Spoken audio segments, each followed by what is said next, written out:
হেমন্ত ঠাকুৰীয়াদেৱে বিধায়কৰ এই সময়ছোৱাত 40 বিঘা বা 60 বিঘা মাটি কিনাটো সঁচা নে মিছা? মিৰ্জাস্থিত শিক্ষক প্ৰশিক্ষণ মহাবিদ্যালয়ত NITS স্বীকৃতি ম্যাদ উকলি যোৱাক লৈ সৃষ্টি হোৱা বিতৰ্কৰ সন্দৰ্ভত অহাকালি মহাবিদ্যালয়খনত বিধায়ক হেমন্ত ঠাকুৰীয়া উপস্থিত হোৱাৰ খবৰ লাভ কৰাৰ লগে লগে মহাবিদ্যালয়খনৰ বৰ্তমানৰ সভাপতি তথা প্ৰাক্তন শিক্ষামন্ত্ৰী যতীন মালিয়ে এনেদৰে প্ৰতিক্ৰিয়া প্ৰকাশ কৰে।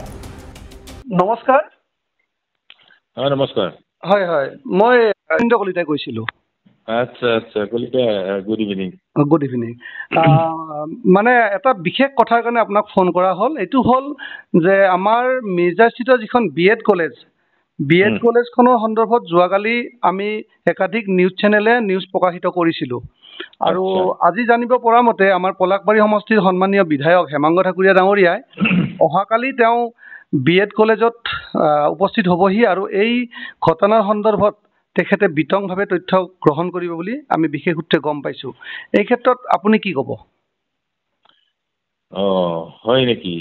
হয়। তাৰমানে মইতো বিধায়কগৰাকী আমাৰ কলেজলৈ আহিব বুলি জানি হয় ভালে পাব লাগিছিল।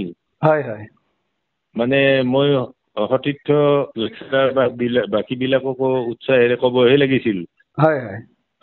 কিন্তু তাৰে আগতে মইতো মানুহজনে স্পষ্টভাৱে কথাবিলাক কৈ আহিছোঁ। হয়।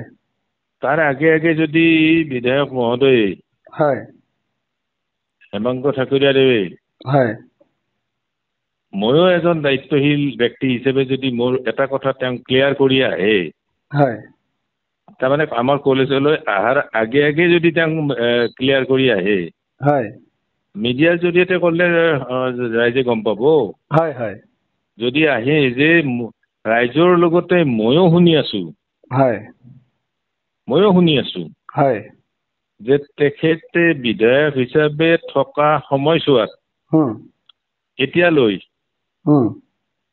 বিধায়ক হিচাপে থকা সময়ছোৱাত এতিয়ালৈ 40ৰ পৰা 60 বিঘা মাটি আমাৰ পলাশবাৰী সমষ্টিৰ ভিতৰত কিনিছে বুলি গাঁৱে গাঁৱে দোকানে পোহৰে বজাৰ আদি প্ৰায় মানুহে জানে আৰু মোক কয়। এই কথাটো ময়ো প্ৰতিয়ন যোৱা নাই, কিন্তু বিধায়ক মহোদয়ৰ পৰা এইখিনি কথা মই জানিব খুজিলোঁ যে আচলতে তেখেতে বিধায়কৰ এই সময়ছোৱাত 40 বিঘা বা 60 বিঘা মাটি কিনাটো সঁচা নে মিছা? এইখিনি ক্লিয়াৰ কৰি আহিলেহে ভাল হ'ব নেকি? আৰু আগে আগে মানে কলেজত যোৱাৰ আগতে আপুনি বিচাৰিছে কি যে বিধায়ক মহোদয়ৰ ওপৰত, বিধায়ক ডাঙৰীয়াৰ ওপৰত যিটো অভিযোগ আপুনি ক'লে, সেই অভিযোগটো তেওঁ স্পষ্ট কৰি আহিলে আপুনি ভাল পায়? একেবাৰে সেইটোৱে নিয়ম। পবিত্ৰ অনুষ্ঠানত আহিব যে। হয়।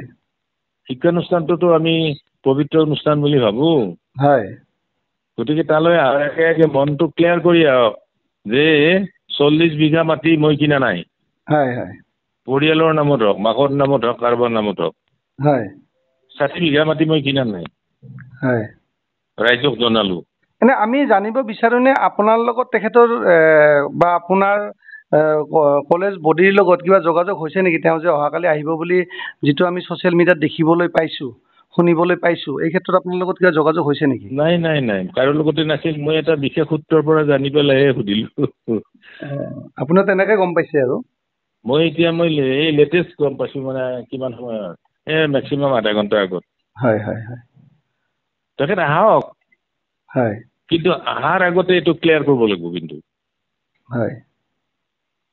হ'ব? ঠিক আছে দিয়ক। হ'ব, মই আশা কৰোঁ তেখেতে অহাৰ আগতে ক্লিয়াৰ কৰি আহিব। হয়, মই আপোনাৰ অনুমতি সাপেক্ষে, যিহেতুকে মই আপোনাৰ এই ৰেকৰ্ডিংটো লৈছিলোঁ আৰু মই এই ৰেকৰ্ডিংটো মই নিউজ আকাৰে মই দাঙি ধৰিম নিশ্চয়। MLA প্ৰকাশ কৰাটো মই বিচাৰিছোঁ। হয়। ৰাইজেও জানক আৰু মোৰ কলেজৰ সকলেও জানক আৰু ময়ো অন্ততঃ মিডিয়াৰ জৰিয়তে জানো। হয় হয়, মই আপোনাৰ এই নিউজটো অপেক্ষা কৰি আছো। ঠিক আছে, ধন্যবাদ। অসমৰ সংবাদ জগতখনৰ বাবে এক সুখৰ খবৰ। আপোচবিহীন ৰাইজৰ কণ্ঠ সাপ্তাহিক কবচ পুনৰ এবাৰ অসমৰ ৰাইজৰ মাজলৈ। স্বত্বাধিকাৰী প্ৰণীতা কলিতাৰ দ্বাৰা প্ৰকাশিত আৰু আপোচবিহীন একাংশ নপুৰণি অভিজ্ঞতাপুষ্ট সাংবাদিকৰ দ্বাৰা প্ৰচাৰিত তথা eco printing press Guwahati Katabari গড়চুকত মুদ্ৰিত সাপ্তাহিক কবচ এতিয়া অসমৰ বিভিন্ন প্ৰান্তত উপলব্ধ। আমাৰ ঠিকনা মুখ্য কাৰ্যালয় অসম ফৰেষ্ট স্কুল হৰিমন্দিৰ পথ গুৱাহাটী আৰু উপ কাৰ্যালয় Kalita market Bijoynagar Kamrup Assam. Mobile number হৈছে 9435114666 7002472813।